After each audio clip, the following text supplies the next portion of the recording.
Com o título Memórias do Sagrado, a presença da mulher nas religiões de matriz africanas no Brasil, nós estamos apresentando algumas lideranças femininas, conhecidas como mãe de santo, mas a terminologia mais correta é Ialorixá.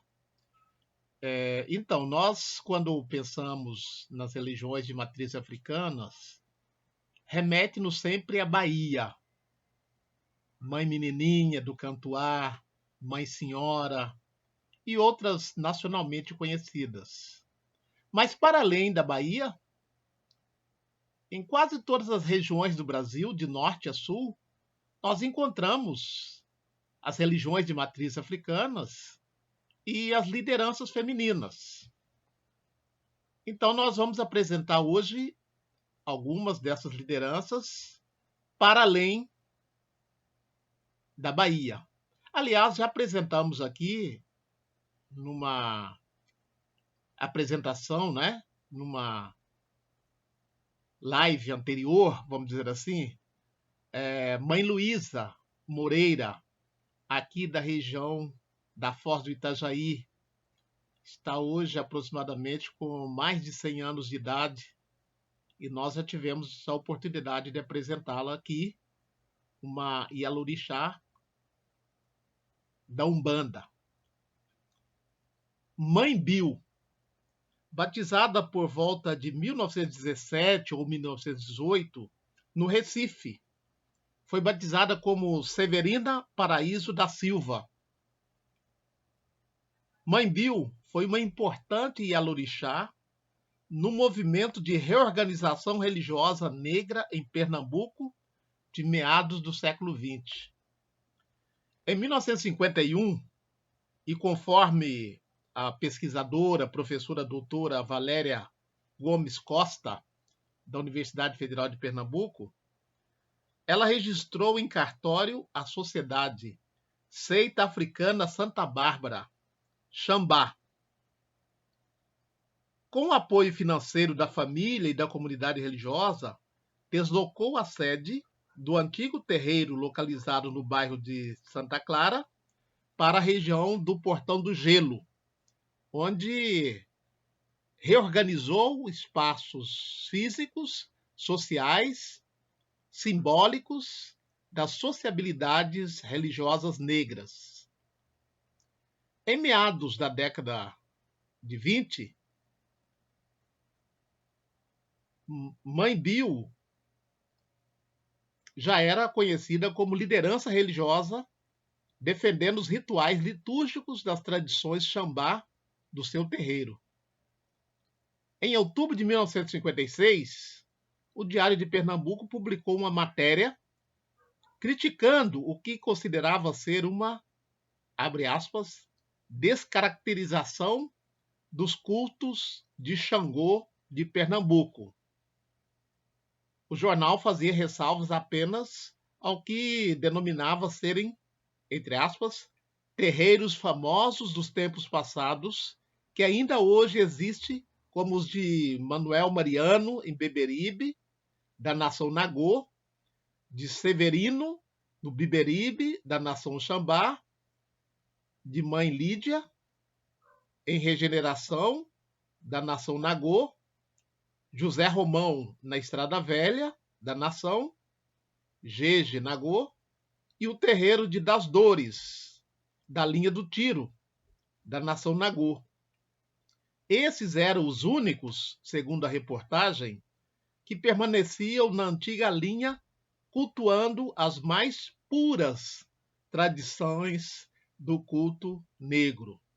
Então houve um momento mesmo, sobretudo que os pesquisadores intelectuais queriam buscar uma certa pureza africana nas religiões afro-brasileiras.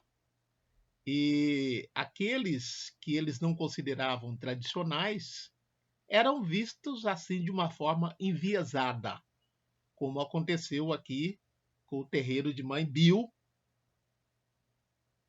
a partir dos olhares desse jornal. Como liderança feminina negra, Mãe Bill transformou seu terreiro num espaço de legitimação e de tradição dos cultos de Nagô, sendo também uma interlocutora política importante da sociedade e da cultura popular pernambucana. Na década de 60, ajudou a institucionalizar a festa do coco, o ritual também conhecido como Coco da Mãe Bill, realizado no terreiro de Santa Bárbara, Xambá. Xambá conecta significados profanos e sagrados. Mãe Bill faleceu em 1992. Em 2002, em Olinda, Pernambuco, foi inaugurado um movimento em sua homenagem chamado Memorial do Xambá, o resgate de uma herança, o Museu Severina Paraíso da Silva Mãe Bill. Eu tive a oportunidade de conhecer esse terreiro, de estar nesse terreiro, de conhecer Guitinho do Xambá, né, que foi nosso aluno na Universidade Federal de Pernambuco, e que faleceu prematuramente aos 3, 4 anos atrás. Tivemos a oportunidade também de conversar, de conhecer Pai Ivo do Xambá, né, que foi trabalhador portuário, estivador, e vocês sabem, já mencionei outras vezes aqui, que uma das minhas pesquisas ao longo dessa vida de pesquisador foi com os trabalhadores portuários, que um grande contingente de trabalhadores portuários em todos os portos do Brasil eram negros, afrodescendentes e, na época da escravidão, escravizados. Então, o porto, em todo o Brasil, tem essa característica étnico-racial do operariado. Então, eu tive a oportunidade de entrevistar Pai Ivo quando estava fazendo minhas pesquisas no Recife e orientando também alguns trabalhos com a temática étnico-racial e portuária. Outra Ialorixá que nós vamos apresentar aqui é Mãe Luísa, do Amapá, lá no norte. Lá no norte, para nós que estamos aqui no sul, né? Francisca Luísa da Silva nasceu em Macapá, provavelmente no ano de 1854, e por lá ficou conhecida como Mãe Luísa. Conta-se que era descendente do povo banto. Para alguns, foi escravizada desde o seu nascimento até a abolição da escravatura em 1888.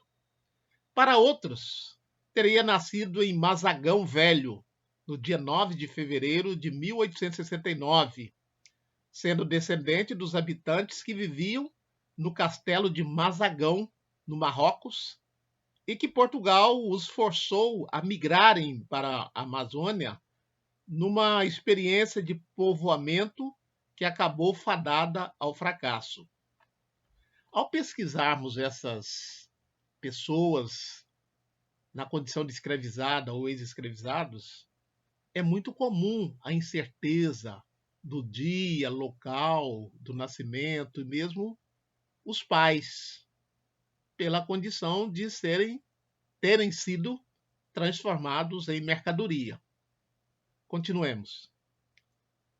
Mãe Luísa foi casada com Francisco Lino da Silva, ou Francisco Secundino, como era conhecido, morador de Macapá, capitão da Guarda Nacional, prefeito de segurança, cargo equivalente hoje ao delegado e subdelegado, e primeiro vereador negro eleito na cidade. O casal teve vários filhos, entre eles tia Águida, tia Milica e Cláudio Lino. A família possuía o sítio Capitão, homenagem à patente de Francisco, e o retiro Matapi, em Campina Grande. Ambos eram produtivos, colhiam frutas, plantavam diversos legumes e coletavam leite de seringueira. Luísa cultivava roças de mandioca, cará e batata doce na área próxima ao Poço do Mato, na época, importante manancial de água potável para a cidade de Macapá. Ao mesmo tempo, Luísa dedicava-se aos pobres e abandonados, ministrando-lhes remédios caseiros, benzendo as crianças, curando seus males. Foi com sua mãe que aprendeu o ofício de parteira e foi contemporânea da avó guardiana, a quem auxiliava todas as vezes que ela demandava cuidados. Quando esta morreu, Luísa, seguindo a tradição das parteiras negras e africanas, passou a atender aquelas que a procuravam. Tudo era muito rudimentar e ela recebia as grávidas numa estrutura de taipa, um casarão de telhado alto onde se distribuíam vários quartos que alugava para caixeiros viajantes e romeiros. Luísa atuava ainda como lavadeira e engomadeira de roupas brancas de linho. Sua clientela incluía também políticos influentes de Macapá. Um dos muitos frequentadores da casa era Janari Gentil Nunes, governador do então território do Amapá. Nos dias de festas a São José macapaense, ricos e pobres recorriam aos seus serviços, uma vez que naquelas circunstâncias todos usavam roupas brancas. Segundo testemunhos, quando saía, Luísa usava uma bata branca bem engomada e recebia visitas em casa trajada de acordo com os costumes de seu povo. Saia rodada e seios expostos. Ela era querida na região com todas as pessoas e procurando para os que as benzesses e afastasse mal-olhado. Nas ocasiões em que trabalhava como parteira, Luísa virava santa, entre aspas. O certo é que as filhas de doutores ou aqueles mais pobres sempre contavam com seu auxílio. Ela saía carregando uma trouxinha com os seus unguentos, andiroba, pracaxi, copaíba e outros segredos herdados dos ancestrais. E foram milhares de bebês que ajudou a nascer nos seus mais de 100 anos de vida. Depois de tanta dedicação, Luísa acabou sendo contratada pela prefeitura, passando a ganhar uma quantia fixa por parto. Mesmo numa época em que ainda não se tinha ideia do que hoje chamamos de cuidados pré-parto, Luísa já sabia como ajudar uma grávida a dar à luz. E a parteira fez com que tantas crianças viessem ao mundo que o prefeito Corolino Jucá lhe atribuiu o título de Mãe Luísa. Ela foi a mãe de muitos, inclusive dos filhos do coronel prefeito.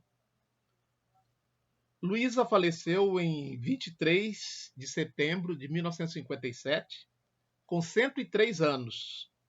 Sua morte não encerrou o ciclo das renomadas parteiras e mulheres especialistas em plantas medicinais. Ela e Guardiana Mendes da Silva, avó guardiana, traziam para a cidade as técnicas e os conhecimentos das populações negras e africanas. Mãe Luísa deixou uma sucessora, vó Juliana, idosa como ela.